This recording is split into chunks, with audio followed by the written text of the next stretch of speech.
Originally I was going to do this presentation as a security person, and then we have Brad, who is an egghead. I mean, an accountant. I mean, a business guy. So we went ahead and added him. Thanks. And IRM does not mean incident response management. We found that out. So what the goals are today is to we want you to understand that there's a communication language between business people and what we do, right? And if we're not speaking the same language, then it's really hard for them to give you money, right? Or give you any kind of resources. The second thing we're going to talk about is bringing everybody into the project and into the world of security instead of alienating people and saying, no, you can't do this or no, you can't do that. I think naturally too, I think the business doesn't feel included. They don't feel like it's their responsibility or role, so they're just kind of hands-off approach and not really trying to be involved. Yep. And then trying to provide metrics, and metrics in cybersecurity is difficult because there's a lot of ways to look at things. And then we'll also be talking about objectiveness. So in pathways to security, you basically, you have physical security people, you have technical security people, you have business security people. And when you come up in that direction, you actually get skewed on what you want to pay attention to. So I'm more likely to pay attention to technical risks and vulnerabilities. Well, on the business side, right? I mean, I'm mostly concerned about incidents that really affect me. So I'm not worried about the details of vulnerabilities themselves. It's like if there's a significant incident to the company that's going to affect me, I want to know about that one. Yep. So kind of knowing where that blind side is. The other thing is trying to figure out who's responsible for these things, right? So we have chief risk officers, chief information security officers, senior management, all the way down to contractors and employees. Everybody should be involved. The problem is if you're in a small company, you probably don't have a risk officer, right? You may not even have a CISO. You may just have senior management, executives, and contractors. But communicating, the jobs are still the same whether you're a small business or you're a large business, just the small business may not have the resources that the large does. So you still have to divvy those responsibilities up to somebody and making sure that they understand what their job and their role is. So you think about these roles here. So chief risk officer, right? His role is to manage the risk of organization. Every company has risk. I mean, the best way to have no risk is to not do business, right? And that's not possible. So his job is to understand the risk holistically of the organization, the risk of the business side, the cyber side, everything, and manage that risk to acceptable thresholds, and inform senior management who has objectives how we're doing, and kind of manage and balance that risk versus aggressiveness of doing business. And so they're relying on the chief information security officer to give them that information, as well as people, the first line, people doing the actual work, to communicate with them as well.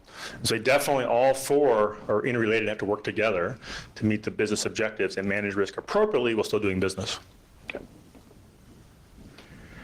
So the first thing that we kind of bring up is culture of collaboration. And this is, like you were saying earlier, organizations are now bringing in, the business side to the conversation of risk because they have to, right? It's incredibly important, and it's one of those things that when we go to the organization as a cybersecurity person and say, you can't do this, you can't do this, we're shaming people on stuff. There was, I think you had an incident that kind of matches this. Yeah, absolutely. So I've been in consulting my entire career, except for the last 3 years. I was at a large financial institution.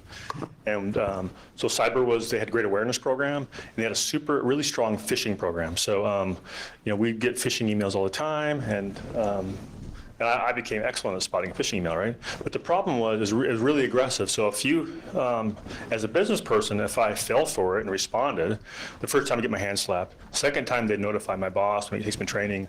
The third time I lost access to my computer until I did training. It made it really onerous. And so from a business perspective, I appreciate the awareness, but it became really aggressive to the point where I didn't want to work for the cyber team. And if I had another problem outside of phishing, there was no way I was going to go talk to them, because I was probably wrong. I'd probably get in trouble for even talking to them, right? Or doing something. So that culture it wasn't inclusive, right? It was like I was almost afraid to talk to them because they were going to cause other issues for me as opposed to collaborating with me. Yeah.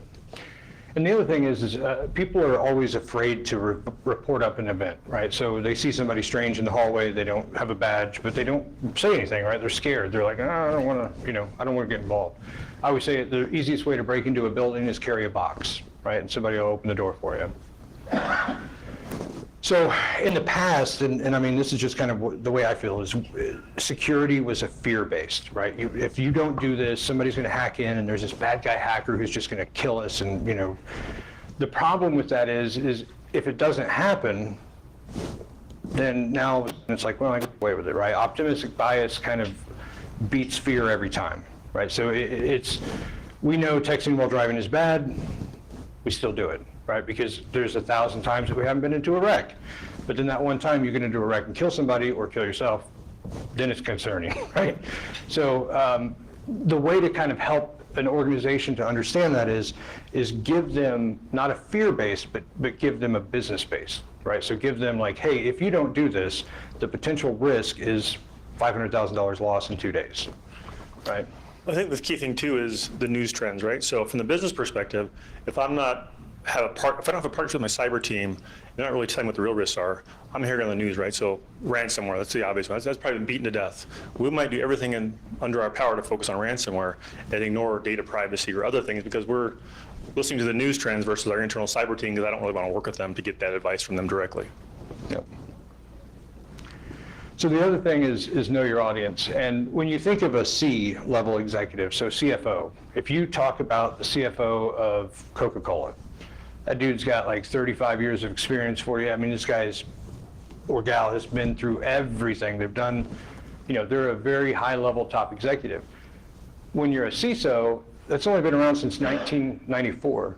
Some of us have kids older than that, right? So it's one of those things that the CISO is not, they don't have the key to the executive bathroom. They have the C in their title, but they don't have the authority or the power to do what they need to do sometimes. So in order to do that, you have to be communicating to the organization on their terms and the way that they speak.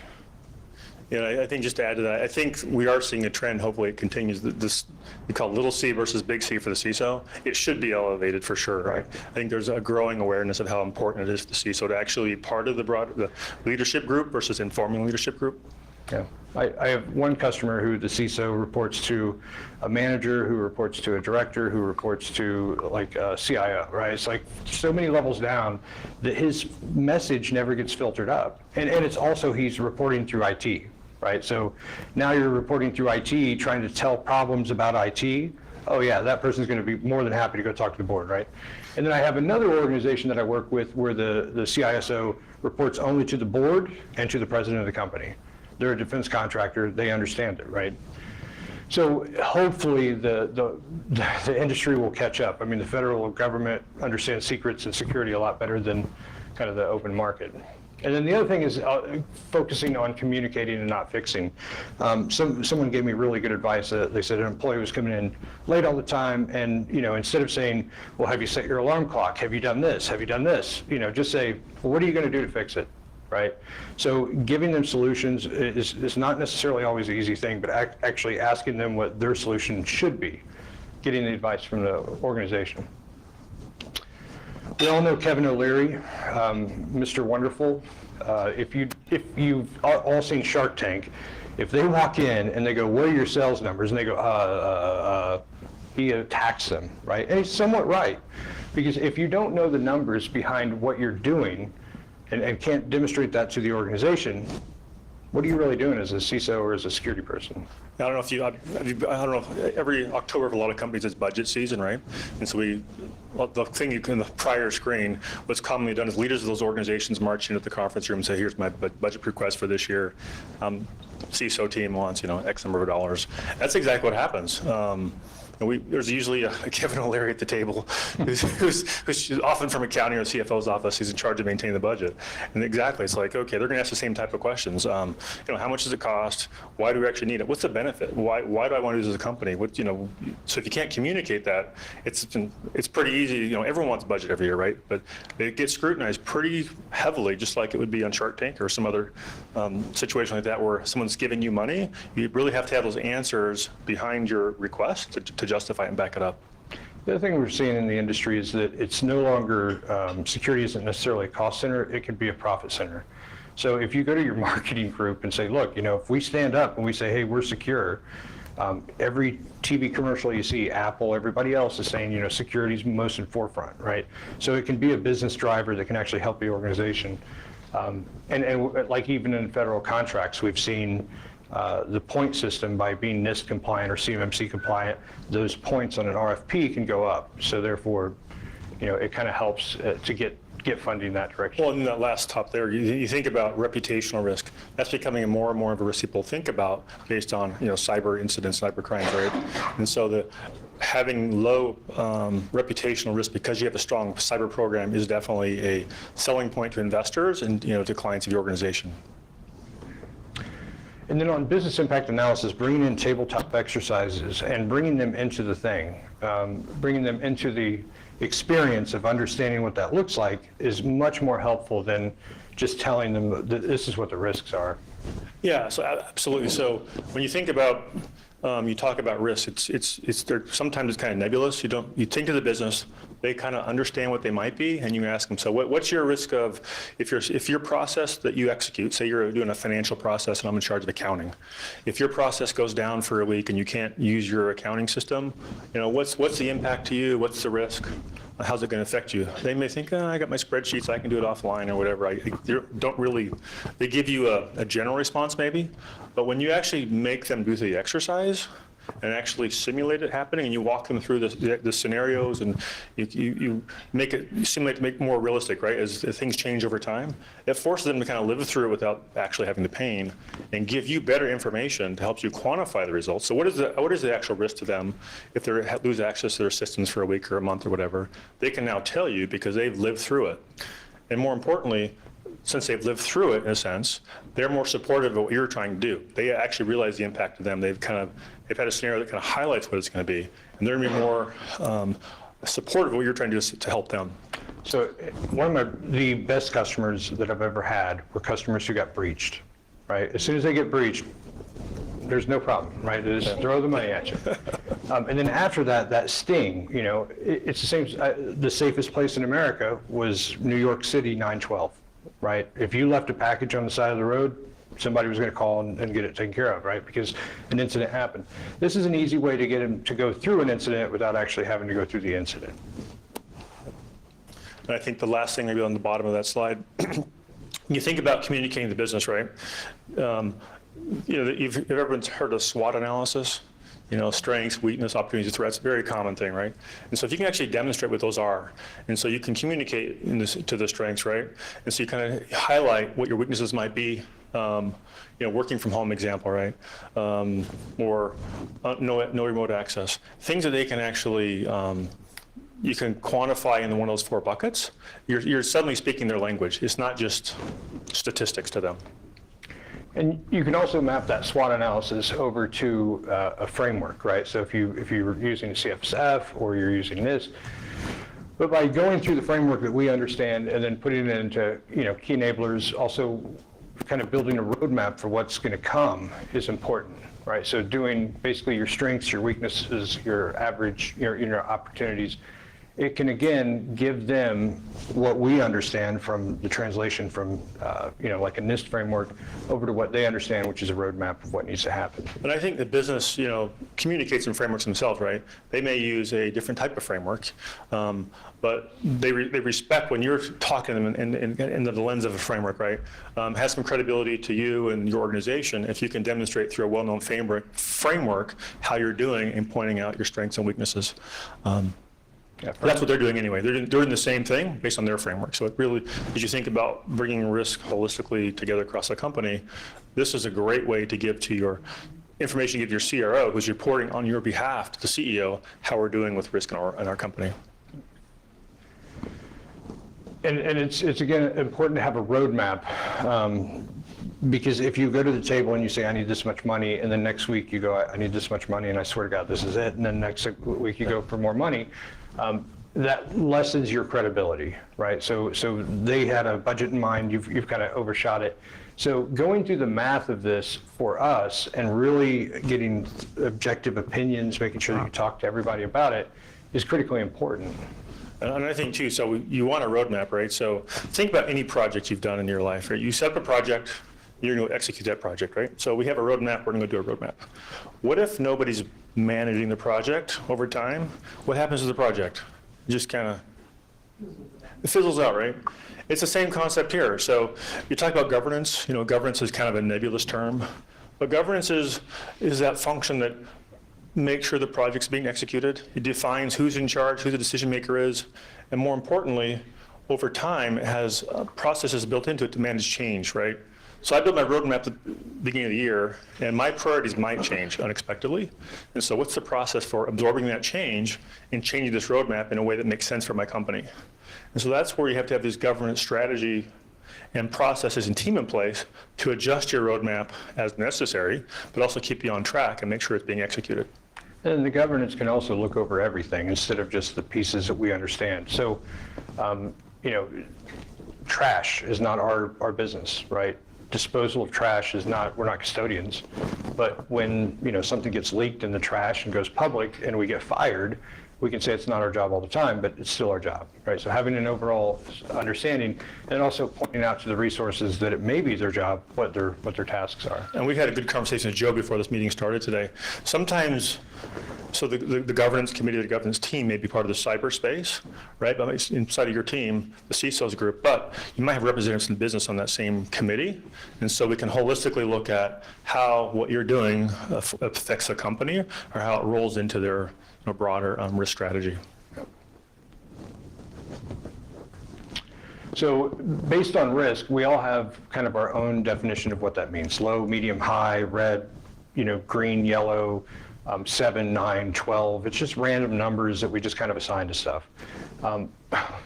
We actually had a customer share a report with us, and he's like, hey, this is what our report was. And he goes, we're a 3.5. And we were like, is that a good thing?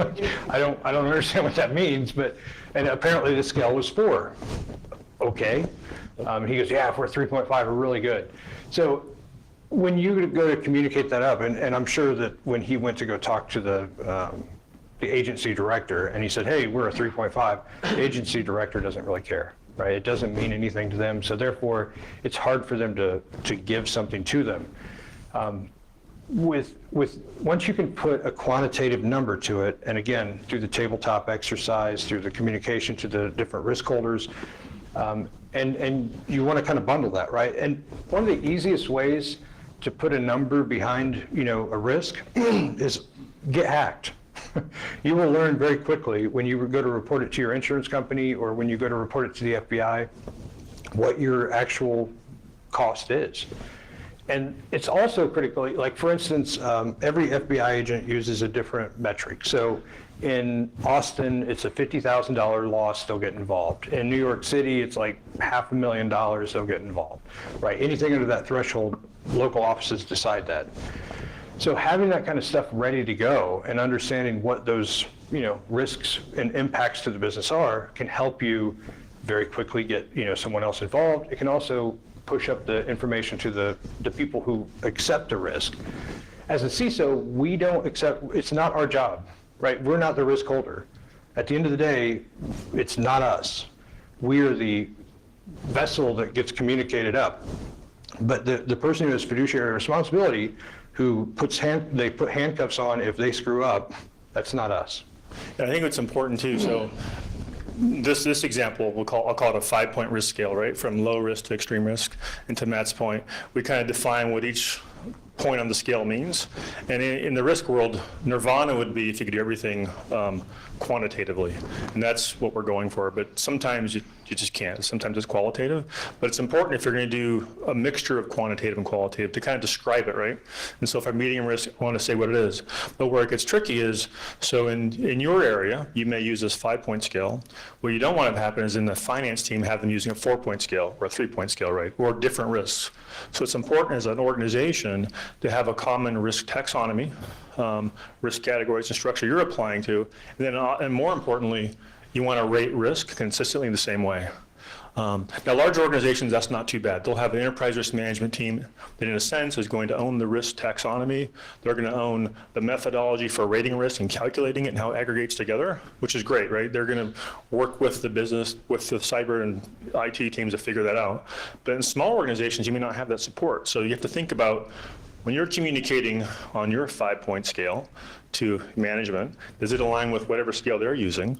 And and so you can actually bring your 3.5 and compare their 2.1 and actually be able to compare apples to apples. And so for larger companies, that's not a big deal, but small to medium-sized businesses, that's more challenging than it sounds, to actually rationalize risk and look at it holistically and commonly and measure it commonly across your organization. And it's also, oh, go ahead. No, go ahead. But it's also important to go to the financial side of it and make sure that their risk is the same as yours, because when you're going to ask for money later, they're the people who give it to you. Well, that's what I was gonna say. Well, would you want to put, like you have in the medium risk, the 5 to 50K number in there? Wouldn't you want to put numbers in all of them? You would, yeah. You do, as much as absolutely. You can. want to put them wherever you can, right? Yeah. Absolutely. So when you define what a low risk is for your company, say I'm a Fortune 50 company, low risk for me might literally be anything less than $500 million. But if I'm a small company, that, $500 million is catastrophic to me. That's extreme. Yeah. But you're right. You want to be consistent. So if I'm in finance or whatever part of the organization, you want to make sure you have the right numbers or the right rating for your low risk and your medium and your highs. And again, when you go to do the financial aspect of it, the quantitative, it's important to go to the stakeholder that they're involved, right? Because if you assign a number to them, they're not going to like that number. If you ask them what the number is, and a lot of times when we've sit down to do that business impact analysis, we looked at they're like, I have no idea. Yeah, we're kind of at your mercy, actually. We're going to ask you, what is the number to me? Yeah. And things like tabletop exercises and other scenarios will help me work with you to understand the number, but it definitely is a partnership to understand what that number is going to be for me. Yeah. There's a great book called How to Measure Anything, and it's like, when you ask someone, how much does this cost? They say, I don't know. Well, is it $1 billion? No. Is it $100? No. Well, we have a range. Let's start narrowing that range down. The other example is a gumball thing. Yeah, Matt has a great gumball math example. So I don't remember what it was on. It was on like Discovery Channel, and I watched it. It was brilliant. So if you want to figure out how many gumballs are in a gumball machine, or in one of the little vases, you basically ask 100 people how many gumballs you think are in there. And you do the average, and it's almost always right. When you do the average, that's the correct answer. So the more data inputs that you have, and over time, because year one, numbers might be terrible. Year 5, the numbers are starting to get realistic, right? Because now you've done this exercise a few times, you've gotten more data inputs, and maybe some stuff has happened, and you can actually, figure out what that cost is. So it's important to kind of include them and also do it over time, not just one and done. There's a trend when you like doing risk assessments in the financial space, at least it used to be annual risk assessment, then it was quarterly, sometimes it's monthly, and now it's automated if possible. That's actually ongoing or daily, right? So you get these data points more frequently, sort of more meaningful versus these kind of disparate points in time that are harder to draw trends from. Somebody have a question back there? Yeah, I was going to add something. So money's always a factor in showing how to scale for the money part and what that effect is. But in software and AppSec, some other things that you can lean on that'll give you a similar thing is when you look at quality, you look at defects, look at outages, right? You're always looking at what's the impact, right? Is it 100% of users can't use the application or the platform? Is it 1? Right? Yeah. And like you said, there's that scale. Okay, what does it mean? And you can narrow it down. And so when you can start to quantify how many people of our customer base is this going to impact, right, or our partners, and what does that look like? That'll help you kind of scale. And it's not quite, full-on quantitative as much as making money is, but it gives you a good approximation to tell you how impactful is this going to be to our operations, to our business. And now you're using language that your engineering teams, your software developers are already used to. Yep, agreed. Yeah, and I think that's important to understand is that by going to, for instance, AppSec, right, and to going to the different people and looking at what's important to them. So, for instance, if you go to the physical security department, right, they want to make sure nobody gets killed, nothing gets stolen, right? So that's their metrics, right? So everybody has their own metrics, but financial seems to work with financial people, and like you said, user count can be incredibly important. Do you do 5 nines or do you do, So this is, again, kind of talking about what we were talking about before, which, I've set up, risk dashboards, right, and all of my metrics. Those metrics are only valuable if they're valuable to other people, right? So I remember I set up a big dashboard and everybody was happy, and then the CEO came in and was like, what is this? You know, like it was just pretty dials. That doesn't mean shit to me. I had a situation a year ago. We had a Big Four firm come in and develop 17 risk dashboards for us. They interviewed our team pretty quickly. He says, "Oh, we got it." Went off and came back, after 6 weeks with 17 risk dashboards, and they rolled it out to our leadership team, and we looked at it, and literally we wanted one of them. It's a win, I think. Yeah, and it was about issues, and so it's important. Dashboards are great. We like them. The concept of dashboard is fantastic, right? You can see high information quickly. You can drill down if you want to, but it's still giving the right information that's meaningful. It's not helpful. Sometimes it's fun because you can just make a cool dashboard graphically. I've got some data, but it has to be data that's actually helpful and like it demonstrates impact and helps them make decisions. Yeah, because it should be, you can have a dashboard for you, but you also need to have a dashboard for others. Sure. Another thing you think about is key risk indicators. And so you think about measuring risk. You can get it you can measure it through risk assessments and other ways, but another common term is indicators, right? So this is something that might give you leading and lagging indicators. It might give you, it lets you know risk might be happening, right? It's another form of data you can take into your risk assessment process, saying instead of 1 to 5, I can look at some metrics that say, okay, in my employee turnover risk might be increasing based on the trends. And so the example of this key risk indicator is an interesting one I read recently in CIO magazine. They talked about employee turnover, and they noticed organizations who had increased employee turnover were also having increase in data loss. As the thought was, as employees are leaving the company, like a salesperson, for example, they're starting to take, customer information or whatever with them on their way out the door. And so a metric they were monitoring was employee turnover and how that affected data loss and how that affected their risk. And some of those you can see in advance. So for instance, if you're getting ready to do a big layoff, then you got a bigger indicator. But working from home, I mean, that's one of those things that today we all understand it, right? But before COVID, it was crazy. We didn't see that coming, and when it came, there's now all of the stuff and all the information and all the data is now pushed out to your home. Kids are in there, who knows? And so that's something you want to you can, if possible, turn into a metric, right? So percentage of my workforce working from home, or percentage of my workforce that has access to whatever data working from home, may be an indicator of potential risk in my organization. So that's something else to think about. And also an indicator, is it good going forward? So everybody's trying to make that decision. Do we call people back to the offices? Well, if you don't know what data was lost, or if you don't know what risks were out there, you don't know whether it's better to have them work from home or work from here. Or what to monitor. Yeah, absolutely, right. What's important to look at, exactly. Yeah. So I'll let you take this one. Yeah, we touched on this earlier, right? But instead of just showing up to somebody, and saying, "Hey, if you don't do this, you are, a bad person, or you're foolish, or whatever," right? It's good to go back to the impact, right? So if you don't do this, potential cost is X, or the impact is Y, right? That's a much better way to communicate to the business. Another thing that that's very helpful from the business perspective. I think, generally speaking, from anyone's perspective, look at outside sources as well. And so I know my prior organization, we looked at we used a product called Algo First, a data service. It would give us a monthly or weekly feed of incidents that happened across the U.S. Events and incidents, right? So it might be fraud incidents, financial crime, or cyber incidents, right? And so we, as a company, we were challenged to make sure we're monitoring those.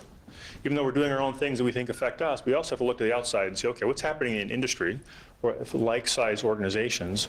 What things are affecting them? What should we actually think about? What risks should we consider that we're not?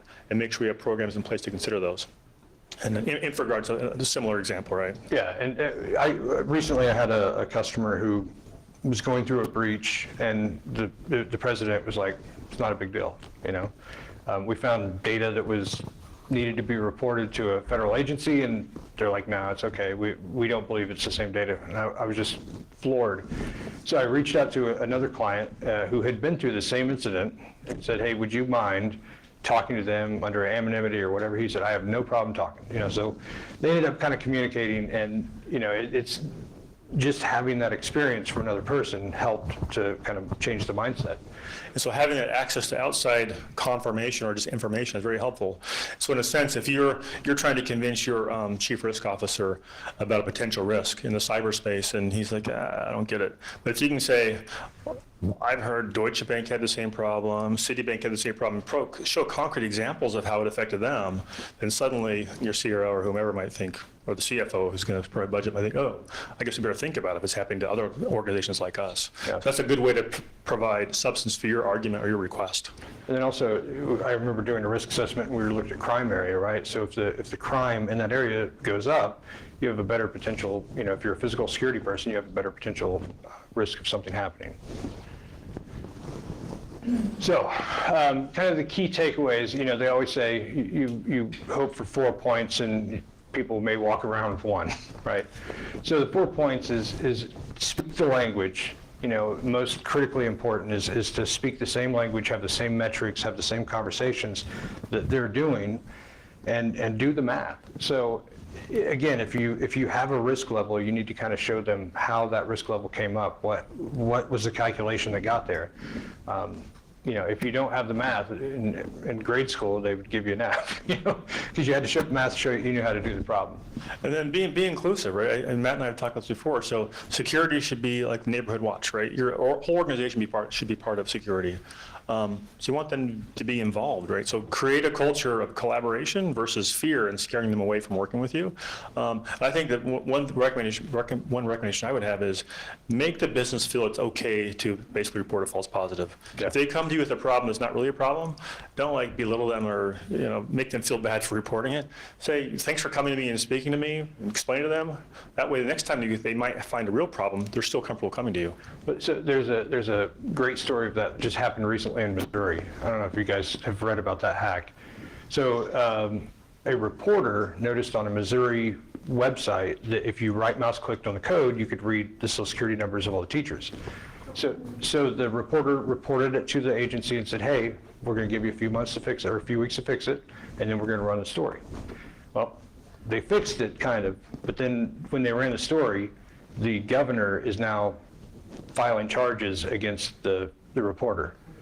That's nuts to me. First of all, HTML code's free. You're not hacking, it's like saying I broke into a park, you just walked in. So, but that's crazy to me, because as a state agency, like, who's going to report it? Google, Facebook, all those places are now like, hey, if you report stuff to us and we see it, we'll give you money, right? There's a reward program because it makes more sense to do it. And then metrics, not emotions, because a lot of times we can get frustrated. We can be like, why do you not see this? How are you so blind? We need money to fix this or else this is going to happen. But the reality is that's an emotion and not a metric, right? So we have to make sure that we understand, like, is this truly going to happen? We don't really control anything, right? I do say, though, I always use the example of I have a pre-sales team in China and Russia. I don't pay them. I don't know who they are, but they're busy, right? So, but to understand when they're going to attack, I have no idea. I can't make that up. So to understand the metrics of just the risk value is more important than actually getting the emotion of you have to do this. And then last but not least, be objective.